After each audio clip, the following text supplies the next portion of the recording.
Hello guys, അപ്പോൾ ഇന്ന് നമ്മൾ ഹോസ്പിറ്റലിൽ പോവാണ് കേട്ടോ. ആലപ്പുഴയിൽ നിന്ന് വന്നിട്ട് പിന്നെ നമ്മൾ എറണാകുളത്ത് നിന്ന് ഹോസ്പിറ്റലിൽ പോവാണ്. അപ്പോൾ ഞാനും കുട്ടാച്ചു, അതായത് എൻ്റെ കൊച്ചാൻ്റെ മോനും വൈഫായിട്ടൊക്കെയാണ് പോകണം. അപ്പോൾ കൊച്ചു ഞങ്ങളെ ഹോസ്പിറ്റലിലാക്കി തരാമെന്ന് പറഞ്ഞു. അവനെന്തോ കടന്തലെന്തോ കുത്തിയിട്ടുണ്ടായിരുന്നു. അപ്പോൾ അങ്ങനെ ഞങ്ങളിവിടെ വന്നിരുന്നപ്പോൾ എൻ്റെ പൊന്ന് 366 അവന് 365 പറഞ്ഞു. അപ്പോൾ അവനോട് കാണിക്കാൻ പറയുമ്പോഴത്തേക്കും അവൻ എൻ്റെ ചീട്ടിൻ്റെ കോലം കണ്ടോ. അങ്ങനെ പിന്നെ ഞങ്ങളിവിടെ വെയിറ്റിംഗ് ആയിരുന്നു. 3:30 വന്നതാണ് നമ്മൾ. ഇനിയിപ്പോൾ എപ്പോൾ പോകുമോ എന്തോ, ഒടുക്കത്തെ തിരക്കാണ്. അപ്പോൾ ഇതാണ് കുട്ടാച്ചു. ഇവന് എന്താണ് കടന്തൽ കുത്തി, അതുകൊണ്ട് അതിന് കാണിക്കണം. അപ്പോൾ എന്നെ എന്തോ കുത്തി, അവനെ കടന്തൽ കുത്തിയെങ്കിൽ എന്നെ എന്തോ കുത്തി. എന്താണ് എന്നെ കുത്തിയതെന്ന് അറിയില്ല, പക്ഷേ നല്ല വേദനയുണ്ട് ഗൈസ്. ഒരു കണ്ണ് നല്ലോണം വീർത്ത് വന്നു. അങ്ങനെ എൻ്റെ പൊന്നെ അങ്ങനെ ഇരുന്ന് 4:30 ആയി ഗൈസ്. പുറത്താണെങ്കിൽ മഴ പെയ്യില്ല എന്നുള്ള ഇങ്ങനെ മൂടിക്കെട്ടിയിരിക്കുകയാണ്. എന്നാൽ നമ്മൾ ഈ ഗവൺമെൻറ് ഹോസ്പിറ്റലിലൊക്കെ വന്ന ഇതാണ് അവസ്ഥ. അതിൻ്റെ ഇടയിൽ കൂടെ ഇവിടെ ഒരാൾ അപ്പുറത്ത് ഒരു കൊച്ച് ഗെയിം കളിക്കുന്നുണ്ട്. എന്താ അവൻ്റെ ഒരു സൂക്ഷ്മ നോട്ടുന്നുണ്ടോ, ആ കൊച്ച് എന്തോ ഒരു ഗെയിം കളിക്കുന്നുണ്ട്. അപ്പോൾ ഇവിടെ ഒരാൾ പറയുന്നത് ഞാൻ അപ്പുറത്ത് പോയിരിക്കട്ടെ, ഇവിടെ സ്ഥലമില്ലല്ലോ, അപ്പോൾ നിങ്ങൾക്ക് നല്ലപോലെ ഇരിക്കാമല്ലോ.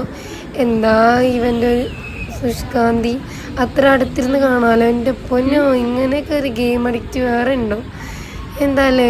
അവസാനം ഞാനോട് ചോദിച്ചത് എന്താടാ ഗെയിം ഏതാണെന്ന് വെച്ചിട്ട് വേഗം പറയാണ് അത് ഫ്രീ ഫയർ ആണ്. അതെന്ന് കണ്ട് അവൻ്റെ ശ്രദ്ധ നോക്ക്. ഇതേപോലെ അവൻ പഠിത്തത്തിൽ പോലെ ഇങ്ങനെ ശ്രദ്ധിച്ചിരുന്നിട്ടുണ്ടാവും ക്ലാസ്സിൽ ടീച്ചർമാർ പഠിപ്പിക്കുമ്പോൾ. അമ്മ അതിൽ കണ്ണെടുക്കാതെയാണ് അവന് നോക്കിക്കൊണ്ടിരിക്കണം. ആ കൊച്ചിനെ നമുക്കറിയും കൂടിയില്ല, അവിടെ ഇരുന്ന് ഗെയിം കളിക്കുകയാണ് ആ കൊച്ച്. അതറിഞ്ഞിട്ട് പോലില്ല ഇവിടെ ഒരാൾ ശ്രദ്ധിച്ച് നോക്കുന്നുണ്ടെന്ന്. അത്രയും നിരീക്ഷിച്ച്. എൻ്റെ പൊന്നെ ഒന്നും പറയണ്ട. അങ്ങനെ ഇവിടെ ഇരുന്ന് എൻ്റെ പൊന്നു നമുക്ക് പ്രാന്തായി തുടങ്ങി ഗൈസ്. അപ്പോഴത്തേക്കും എൻ്റെ ഉമ്മി വന്നിട്ടുണ്ട് കണ്ടു. അങ്ങനെ ഉമ്മിച്ചി എത്തി, പക്ഷെ നമ്മളെത്തിയിട്ടില്ല, ടോക്കൺ ആയിട്ടില്ല. എന്ത് പറയാൻ, എത്ര നേരമായി. പിന്നെ ഞാൻ ഈ ഹോസ്പിറ്റലൊക്കെ ഒന്ന് നിരീക്ഷിച്ചു. അപ്പോൾ കണ്ടതാണ് ഈ പിരമിഡ്.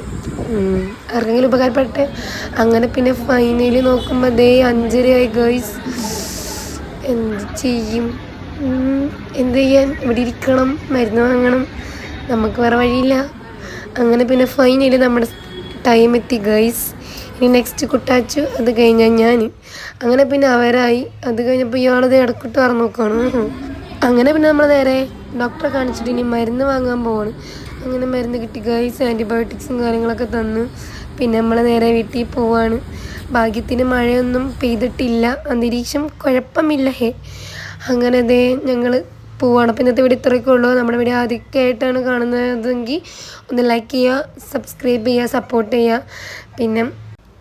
പിന്നെ കൊച്ച വന്നിട്ടുണ്ടായിരുന്നു. അപ്പോൾ പിന്നെ നമ്മൾ നേരെ വണ്ടി കയറി വീട്ടിൽ പോവാണ് ഗൈസ്. അപ്പോൾ ഇന്നത്തെ വീഡിയോ ഇത്രയൊക്കെ ഉള്ളൂ. Okay bye, see you, love you all.